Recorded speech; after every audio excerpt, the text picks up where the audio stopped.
నరసింహం నందమూరి బాలకృష్ణ గారి యొక్క డాకు మహారాజ్ జనవరి 12వ తేదీ సంక్రాంతి పండుగ సందర్భంగా 2025 సంవత్సరంలో జనవరి 12వ తేదీన ప్రపంచవ్యాప్తంగా ప్రేక్షకుల మనసులను దోచుకోవడానికి సంసిద్ధంగా ఉంది. బాబీ కుల్లి దర్శకత్వం వహించిన ఈ యాక్షన్ ప్యాక్డ్ సినిమాలో శ్రద్ధా శ్రీనాథ్ ప్రధాన హీరోయిన్గా నటించబోతున్నారు.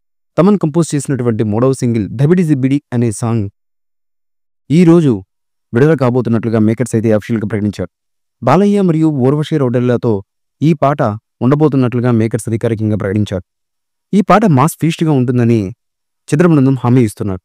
ఈ చిత్రంలో ఊర్వశి రౌడెల్లా, ప్రజ్ఞా జైస్వాల్, శ్రద్ధా శ్రీనాథ్ కథానాయకులుగా నటిస్తున్న విషయం మనకు తెలిసిందే. ఇక ఈ చిత్రంలో బాబీ డియోల్ విలన్ పాత్రలో ప్రేక్షకులను అలరించబోతున్నారు. చాందినీ చౌదరి, రిషి కీలకమైన పాత్రలో నటిస్తున్నారు ఈ చిత్రంలో.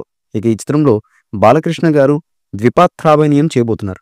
భారీ బడ్జెట్తో నిర్మిస్తున్నటువంటి ఈ చిత్రానికి తమన్ సంగీతం మరియు బ్యాక్గ్రౌండ్ స్కోర్ అందిస్తున్నారు. సితారా ఎంటర్టైన్మెంట్స్ పతాకంపై, నాగవంశీ ఫార్చ్యూన్ 4 సినిమాస్ పతాకంపై సాయి సౌజన్య ఈ చిత్రాన్ని భారీ బడ్జెట్తో నిర్మిస్తున్న విషయం మనకు తెలిసిందే. ఈ మూవీపై మీ అభిప్రాయాన్ని కమెంట్ బుక్లో తెలియచేయండి. ఈ వీడియో మీకు నచ్చితే లైక్ చేయండి, షేర్ చేయండి, కమెంట్ చేయండి. మరిన్ని అప్డేట్స్ కోసం మా ఛానల్ని సబ్స్క్రైబ్ చేయండి. అలాగే పక్కనే ఉన్న గంట సింబల్ని గట్టిగా కొట్టండి.